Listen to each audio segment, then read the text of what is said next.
Gelap langit dan rimba dunia persilatan adalah alam yang berbahaya, namun mulia dan dipenuhi keistimewaan.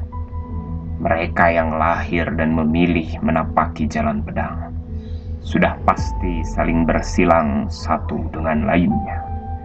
Di antara mereka hadir seorang pemuda yang menggemparkan dunia itu. Ia bernama Rundaka. Mewarisi ilmu pukulan permuk tulang, ia menciptakan legenda atas dirinya sendiri. Namun, takdir yang belum diketahui Rundaka adalah ia tidak hadir untuk menjadi pesilat terhebat. Pukulan permuk tulangnya mungkin dahsyat, akan tetapi takdir yang sesungguhnya harus ia jalani lebih jauh dari sekedar merajai dunia silat. Rundaka harus siap akan takdirnya ini.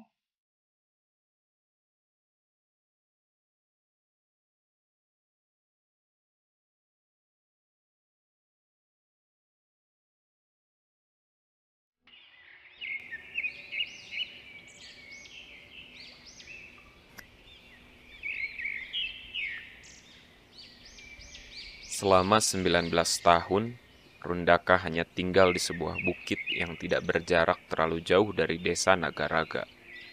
Ia tinggal bersama eyang gurunya, karena sepanjang ia bisa mengingat, hanya orang tua itulah yang ia anggap sebagai orang tuanya. Ia sendiri sudah tahu bahwa orang tua aslinya tidak pernah ditemuinya. Eyang gurunya juga sudah mengatakan bahwa ia dipungut oleh si eyang guru saat usianya kurang dari 1 tahun. Menurut eyang guru, Rundaka didapatinya menangis di pinggir sungai dengan balutan kain berwarna perak.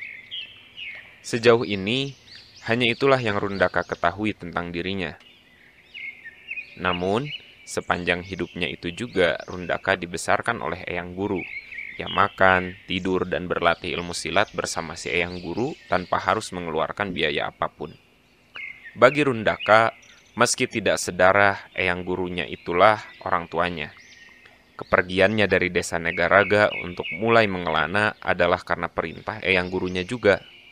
Selain untuk mendapatkan ilmu dan menapaki rimba jagat dunia persilatan, Rundaka juga berniat untuk mengenali siapa dirinya lebih jauh, asal-usulnya, dan jika memungkinkan, menemukan orang tuanya. Eyang guru itu adalah seorang priang, konyol dan jenaka. Tidak nampak sedikit pun kesaktian pada dirinya. Namun jika telaten dalam memperhatikan, akan didapati bahwa ototnya tidaklah biasa. Cara berjalan dan kecepatannya di atas manusia pada umumnya. Namun itulah para ahli silat. Mereka tidak nampak seperti prajurit siap tempur. Kesaktiannya baru dapat tersaksikan dalam pertarungan.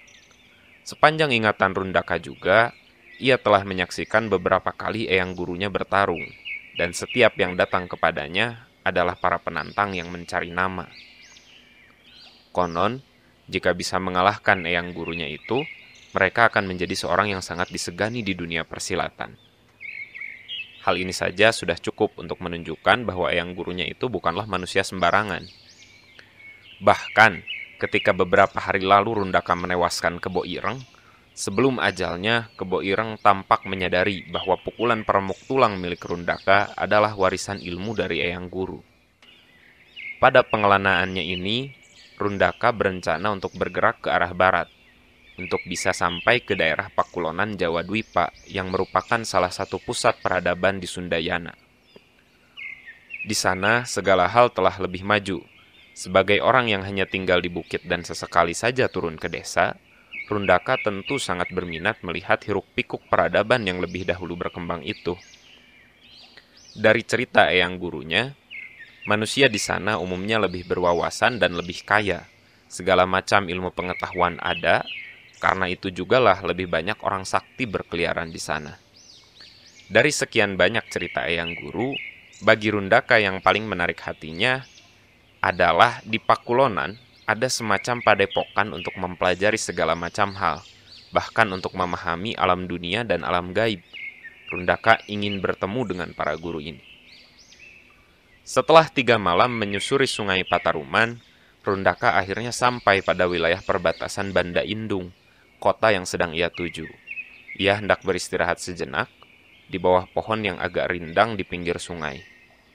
Rundaka duduk dan bersender. Ia memikirkan tentang apa yang perlu ia lakukan saat pertama kali masuk ke kota itu. Ia juga memikirkan mengapakah orang-orang selalu ingin keluar dari tempat asalnya. Apa tidak bisa tinggal selamanya saja di tempat yang sama?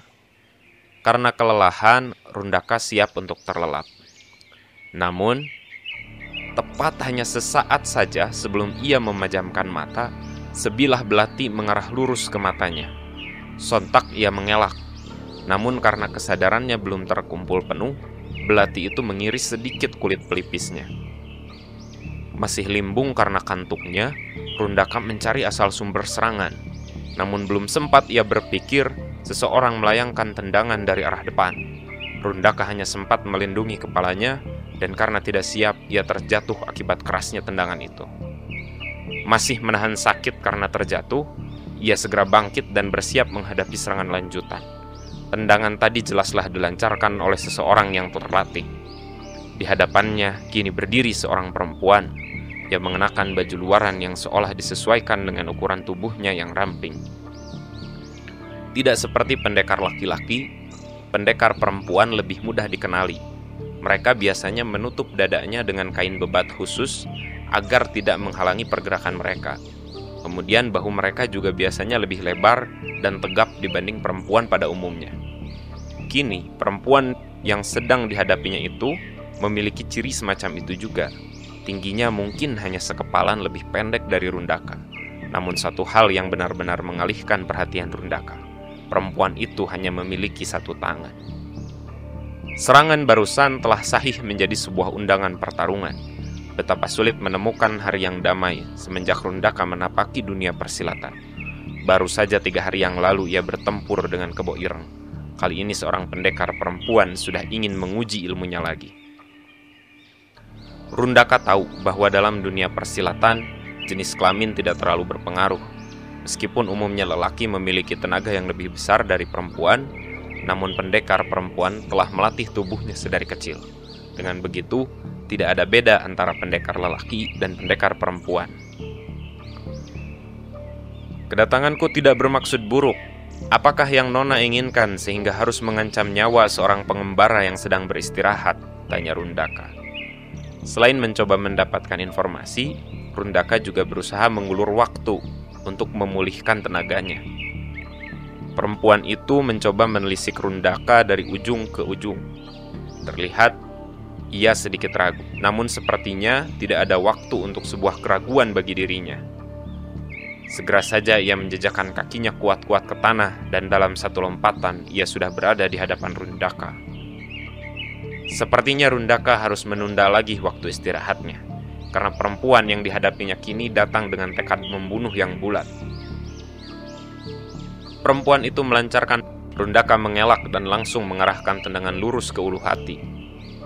Namun secepat perempuan itu menyerang, secepat itu pula ia bertahan.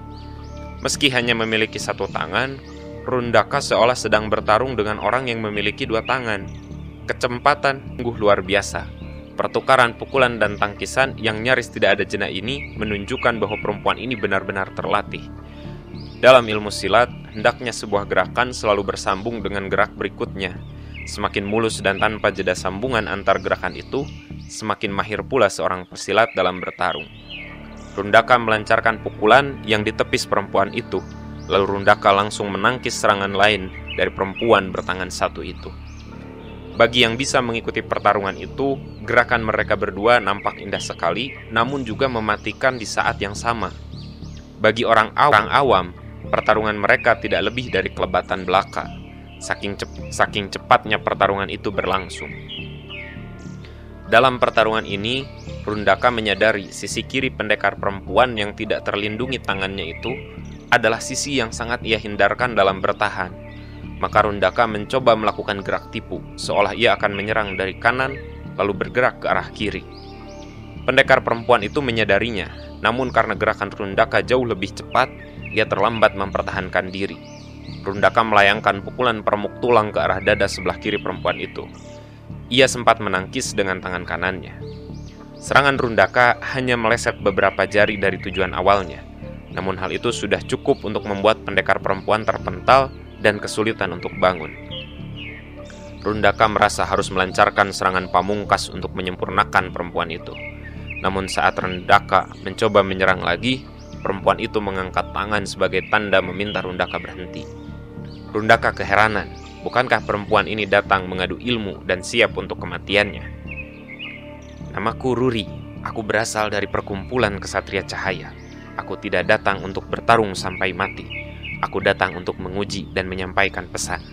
Perempuan itu mengatakan itu sambil terengah, karena pukulan permok tulang tadi nyaris saja merenggut nyawanya. Nona, kenapa tidak engkau katakan sedari awal, jika ini adalah tipu daya, aku tak akan segan untuk membunuhmu, ujar Rundaka. Kau adalah murid Ki Nuraga, bukan? Ada orang yang ingin bertemu denganmu, ujar Ruri. Rundaka tertegun. Siapakah gerangan orang yang mengetahui nama dari eyang gurunya itu?